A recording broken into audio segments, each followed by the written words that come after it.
इत्तेहाद मिल्लत council के अध्यक्ष मौलाना तौकीर रजा के विधानसभा चुनाव में कांग्रेस को समर्थन देने के ऐलान पर सियासत तेज हो गई है। इसी बीच तौकीर रजा के साथ प्रियंका गांधी की तस्वीर भी सामने आई। इस तस्वीर के सामने आने के बाद बीजेपी ने निशाना साधा है। खबरों के मुताबिक मौलाना तौकीर रजा खान की कांग्रेस महासचिव प्रियंका गांधी से मुलाकात हुई थी। इसी मुलाकात के बाद उन्होंने कांग्रेस को समर्थन देने का ऐलान किया है। बीजेपी सवाल कर रही है कि समाज को बांटने वाले तौकीर रजा के साथ कांग्रेस क्यों खड़ी हुई नजर आ रही है।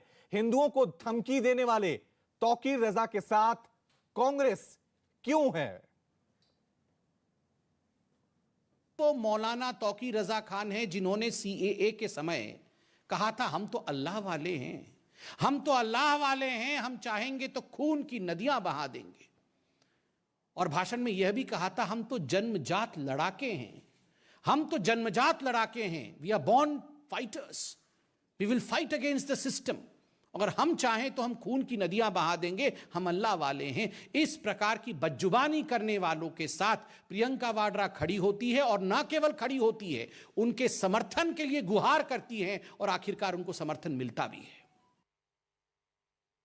कल आश्चर्य हुआ जब एक औपचारिक फॉर्मल प्रेस कॉन्फ्रेंस में, जिसमें कांग्रेस के अध्यक्ष उत्तर प्रदेश के अजय लल्लू जी मौजूद थे, उनकी मौजूदगी में मौलाना तौकीर रजा खान, जो कि इत्तेहाद ए मिल्लत नामक पॉलिटिकल पार्टी को हेड करते हैं, उन्होंने कांग्रेस पार्टी को अपना समर्थन घोषित किया।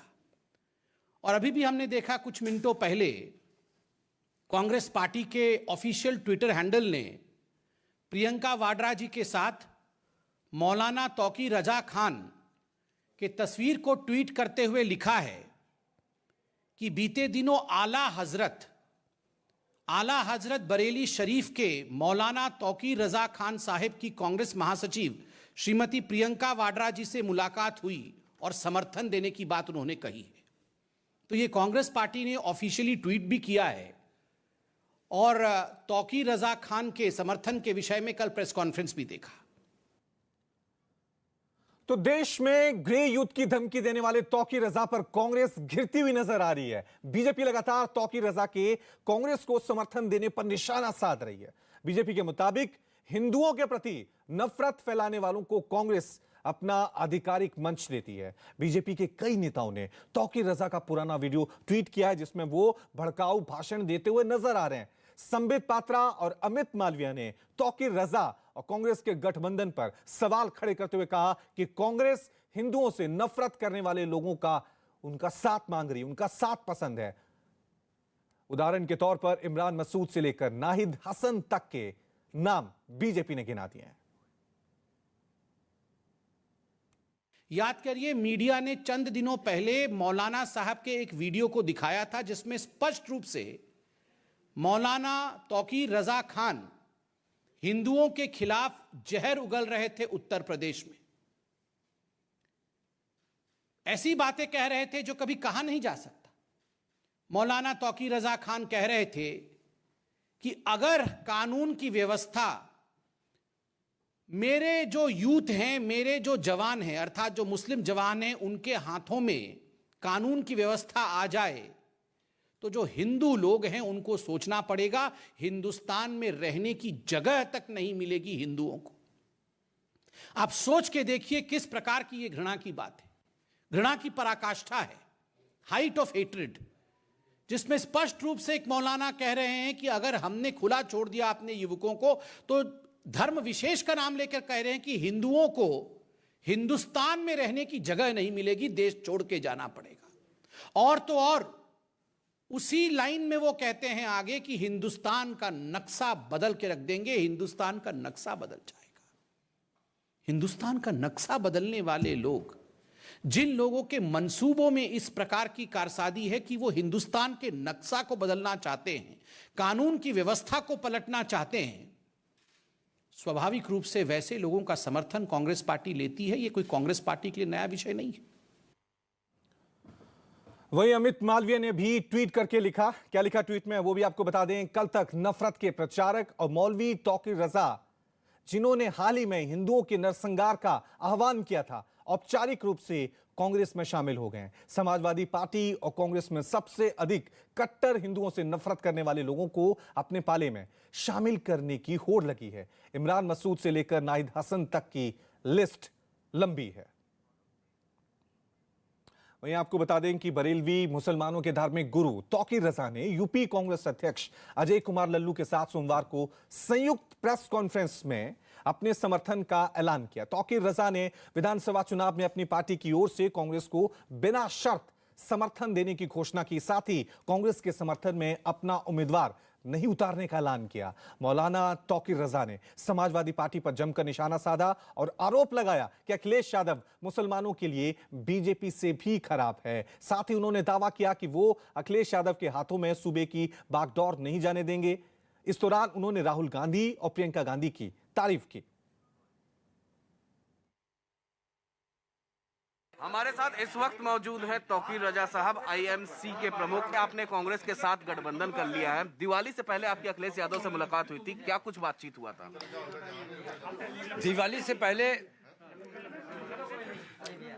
आपको निकलने दीजिए। मैंने उनके सामने एक प्रस्ताव रखा था कि मैं आपका समर्थन इस शर्त पे कर सकता हूं। पिछली बार भी मैं आपके साथ जब गया था, आपके साथ बैठा था, तो मैंने प्रस्ताव रखा था कि दंगा जांच आयोग बनना चाहिए। उन्होंने उस वक्त भी मुझसे वादा किया था, लेकिन नहीं बनाया।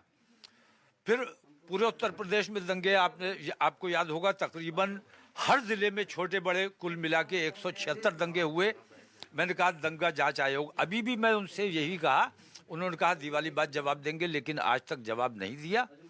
मैंने प्रियंका गांधी जी के सामने इस आयोग, आपने सरकार उनका कैसे चलेगी, रोड मैप क्या होगा सरकार का, इस पर भी आपने उनसे बात? हाँ, मैंने पूछा था कि 5 साल आपने जो चलाई उसमें 176 दंगे हुए, अब दंगे नहीं हो और किस तरह आप सरकार चलाएंगे, क्या रोड मैप तैयार किया है, क्या प्रोग्राम बनाया है, वो कोई सेटिस्फैक्ट्री जवाब नहीं दे सके। कांग्रेस उम्मीद जता रही है कि इत्तेहाद मिल्लत काउंसिल के अध्यक्ष मौलाना तौकीर रजा खां के साथ से उन्हें फायदा होगा।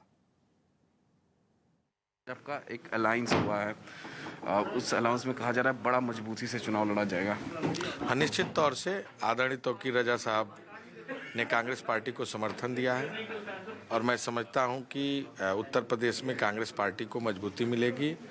और जिस तरह कांग्रेस पार्टी ने लगातार किसान, नौजवान, गांव, गरीब के मुद्दों पर सड़कों पर संघर्ष किया है, उत्तर प्रदेश एक नए बदलाव की तरफ है और कांग्रेस पार्टी सरकार बनाने जा रही है। तौकीर रजा साहब ने प्रेस कॉन्फ्रेंस में ये भी कहा कि बीजेपी को तो हटाना है, योगी सरकार को हटाना है, लेकिन अखिलेश यादव के शासनकाल में 2012 से लेकर 17 तक 176 दंगे हुए हैं। देखिए, जो पिछला इतिहास है उसको कोई भूल नहीं सकता। सपा और भाजपा दोनों केवल नूरा कुश्ती खेल रहे हैं। आप देख रहे हैं योगी जी अखिलेश यादव पर, अखिलेश यादव योगी जी पर। लेकिन मैं समझता हूं कि उत्तर प्रदेश की तासीर और तस्वीर क्या है। दोनों ने एक एक करके लूटा है उत्तर प्रदेश को। और अब बात करते हैं पंजाब की सियासत की। पंजाब में आम आदमी पार्टी ने आखिरकार सीएम चेहरे का औपचारिक ऐलान कर दिया। पार्टी के संयोजक अरविंद केजरीवाल मोहाली पहुंचकर भगवंत मान के नाम का उन्होंने आज ऐलान किया। केजरीवाल ने बताया कि पब्लिक वोटिंग से इसका फैसला लिया गया है। आम आदमी पार्टी ने सीएम कैंडिडेट चुनने के लिए मोबाइल नंबर जारी करके जनता से राय मांगी थी। केजरीवाल ने भगवंत मान के नाम का ऐलान करते हुए दावा किया कि भगवंत मान को 93.3% वोट मिले हैं। साथ ही उन्होंने यह भी दावा किया कि आपके सर्वे में सिद्धू को 3.6% वोट मिले हैं। प्रेस कॉन्फ्रेंस में केजरीवाल ने दूसरी पार्टियों पर निशाना भी साधा। वो बोले कि दूसरी पार्टियां अपने बेटे, बहू या घर के आदमी को सीएम फेस बना देती थी, लेकिन आपने ऐसा नहीं किया है। 3.3% लोगों ने सरदार भगवंत मान का नाम लिया।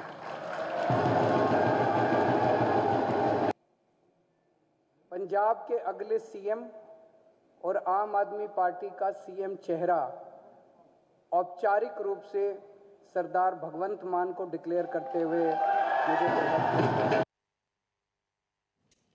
और नाम का ऐलान होते ही भगवंत मान भावुक हो गए। उन्होंने स्टेज पर भांगड़ा भी किया। भगवंत मान इस समय पंजाब में आम आदमी पार्टी के सबसे बड़े नेता हैं। पेशे से कॉमेडियन भगवंत मान जाट सिख समुदाय से आते हैं। पंजाब की राजनीति में जट सिख समुदाय 19% है। हालांकि यह पंजाब का सबसे बड़ा वोट बैंक नहीं है, लेकिन पंजाब की राजनीति में यह समुदाय ही सबसे ताकतवर माना जाता है। आज आम आदमी पार्टी ने ऐलान किया भगवंत मान का, क्योंकि पिछली बार आम आदमी पार्टी पहली बार चुनावी अखाड़े में उतरी थी, लेकिन बिना सीएम पद के उम्मीदवार के घोषित किए। इस बार भगवंत जी आपको घोषित किया गया है। पार्टी ने, अरविंद केजरीवाल ने आखिर भगवंत मान में क्या वो सबसे बड़ी खूबी देखी कि आप पे दाव लगाया? देखिए, मैं 2014 से पार्टी में हूँ, वफादार सिपाही हूँ। मैंने कभी काम को छोटा बड़ा नहीं आंका कि जी मैं तो एमपी हूँ, मैं ये काम क्यों करूँ। जब पार्टी ने कोई जिम्मेदारी दी मैं नहीं करूँगा। मैं दीवारों पर पोस्टर चिपकाने से लेकर हर काम पार्टी के लिए कर सकता हूँ। अभी भी पार्टी ने पिछली बार कहा जलालाबाद से चुनाव लड़ना है, लेकिन रैलियाँ पूरे पंजाब में करनी है। मैंने चुनाव भी लड़ा, 60,000 वोट मुझे जलालाबाद के लोगों ने दिए। अगर वो कांग्रेस और अकाली दल मिलके आपस में ना चुनाव लड़ते तो सुखबीर बादल हार गया था। रैलियां भी 300 से ज़्यादा की। तो पार्लियामेंट में पार्टी की जिम्मेदारी और पंजाब की जिम्मेदारी दोनों निभा रहा हूँ। सबसे ज़्यादा वोकल एमपी जो हैं, आप तो देखते रहते हैं, वहाँ मिलते रहते हैं, तो उनमें मेरा नाम आता है।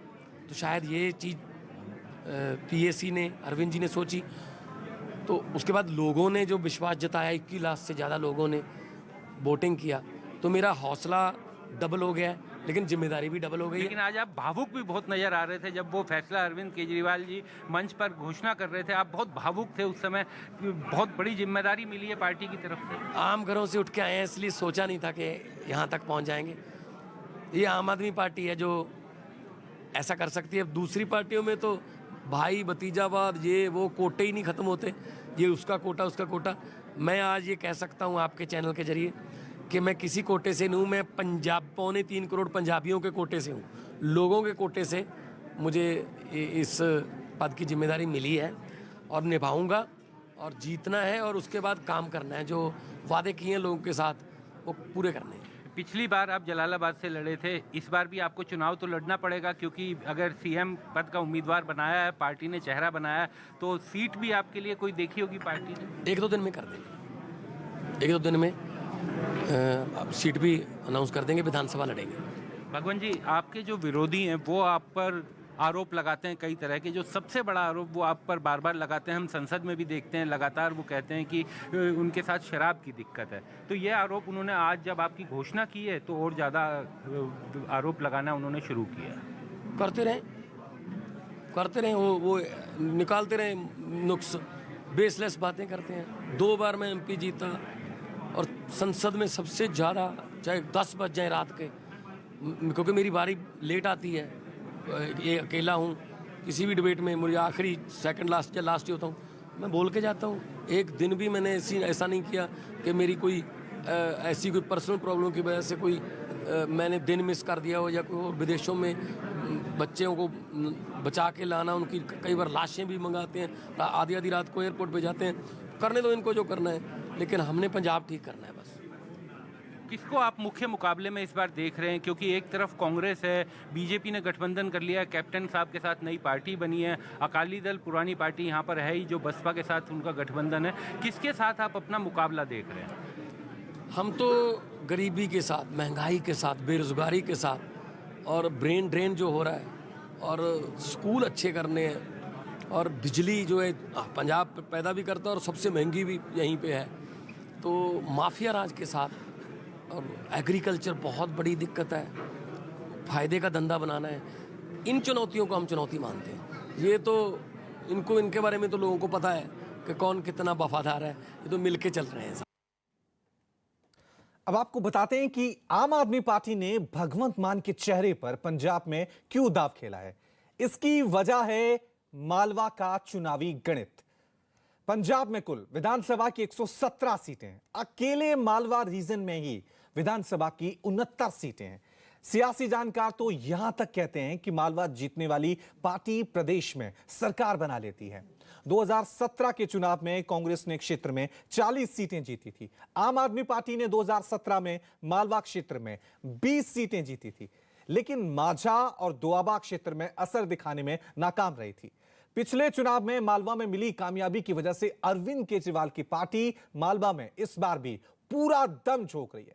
मालवा के अलावा माझा और दोआबा भी काफी अहम है। माझा में आपको बता दें 25 विधानसभा सीटें हैं, तो दोआबा में 23 विधानसभा सीटें आती हैं।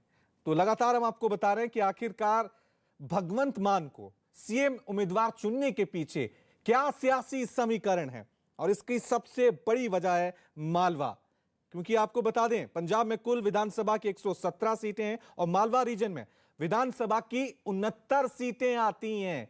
और यही वजह है कि भगवंत मान पर यहां पर आम आदमी पार्टी ने बड़ा दांव खेला था, क्योंकि सियासी जानकार यह कहते हैं कि मालवा जीतने वाली पार्टी ही प्रदेश में सरकार बना लेती है। 2017 में के आंकड़ों की बात करें चुनाव, तो उस चुनाव में कांग्रेस ने 40 सीटें जीती थी, आम आदमी पार्टी ने 2017 में 20 सीटें जीती थी।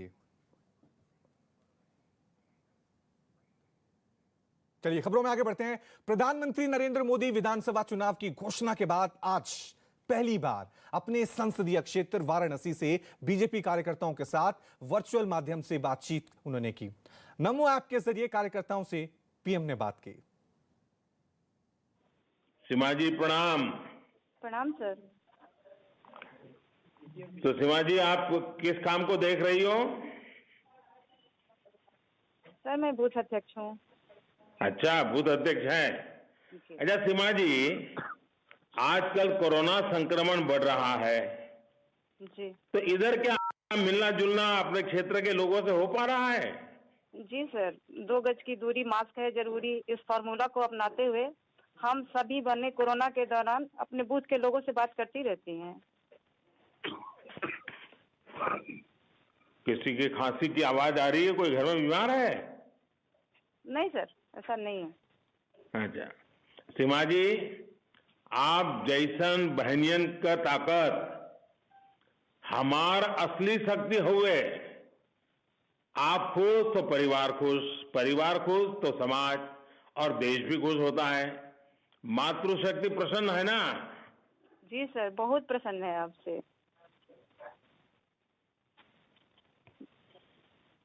जी प्रधानमंत्री जी, हम सब बहुत खुश हैं। और आप तो मातृशक्ति का इतना सम्मान करते हैं, अपने मातृशक्ति के विकास के लिए, बहन बेटियों की सुरक्षा के लिए, स्वास्थ्य के लिए, उनको आत्मनिर्भर बनाने के लिए अनेक योजनाओं का उपहार दिया है। सर मेरे गांव में भी महिलाएं से बात होती रहती हैं, मेरी कई रिश्तेदार भी उधर रहती हैं। गांव में महिलाओं के लिए प्रधानमंत्री आवास योजना ने तो कमाल ही कर दिया है सर। पहले तो महिलाओं के नाम पर बैंक में खाता नहीं होता था, आज तो घर की रजिस्ट्री भी उनके नाम पर हो रही है। उन्हें पहले मालकिन ऐसे ही कहकर बुलाया जाता था, लेकिन आज तो घर की मालकिन भी बन गई हैं। जो आवास दिया गया है उसमें भी महिलाओं की सुविधा का ध्यान रखा गया है। उज्ज्वला का कनेक्शन है, नल से जल आता है, बिजली है। सर अब महिलाओं को ना तो रसोई के धुएं से जूझना पड़ता है, न ही पानी के लिए लाइन लगानी पड़ती है। हमारे यहाँ जल जीवन मिशन का भी बहुत लाभ महिलाओं को मिल रहा है। सर सभी महिलाएं बहुत खुश हैं। काशी समेत पूरे देश की महिलाओं के विकास के लिए आप बहुत कुछ कर रहे हैं सर, इसके लिए हम सभी महिलाएं आपको बहुत बहुत आभारी हैं। सीमा जी, आपने कहा कि ये काम मैंने किए हैं। मैं कहता हूं कि ये काम देश की माताओं बहनों ने किए हैं। उन्होंने सही फैसला लेकर, समझदारी से फैसला लेकर हमें सेवा का जो मौका दिया, तभी तो ये काम हो पाए। पिछले 7 वर्षों में हमारी कोशिश रही है कि हमारी बहनों बेटियों के मान सम्मान स्वाभिमान में बढ़ोतरी हो। अच्छा मेरा एक आग्रह है जी सर, आप जो भारतीय जनता पार्टी की हर कार्यकर्ता को अवश्य करना चाहिए। जी। आप ज्यादा से ज्यादा महिलाओं, जी स्वयं सहायता समूहों, सेल्फ हेल्प ग्रुप्स और बैंकों से जोड़े, जी उन्हें डिजिटल पेमेंट से जोड़े। आप देखिएगा ये बहुत बड़ा काम होगा। जी सर। साथियों, संवाद के लिए मुझे बहुत से कार्यकर्ताओं ने नमो ऐप पर बहुत से सुझाव दिए हैं। समय की कमी की वजह से मेरे लिए सबके नाम लेना संभव नहीं है। नमो ऐप पर हमारे साथी कार्यकर्ता श्री रजत श्रीवास्तव जी ने वाराणसी की गलियों और सड़कों के तार का जंजाल खत्म होने के लिए आभार व्यक्त किया है। इस तरह राम भवन राय जी और दीपक गिरी जी ने स्वच्छता को लेकर अपने विचार रखे हैं और बनारस में हुए कार्यों की भी प्रशंसा की है। आपके माध्यम से मैं वाराणसी के लोगों का आभार व्यक्त करता हूं और सीमा जी, आपको भी बहुत बहुत शुभकामनाएं, बहुत बहुत धन्यवाद। हम हर बूथ के अंदर एक कंपटीशन करें और आने वाले 15 दिन के अंदर कर लें, 30 जनवरी के पहले कर लें।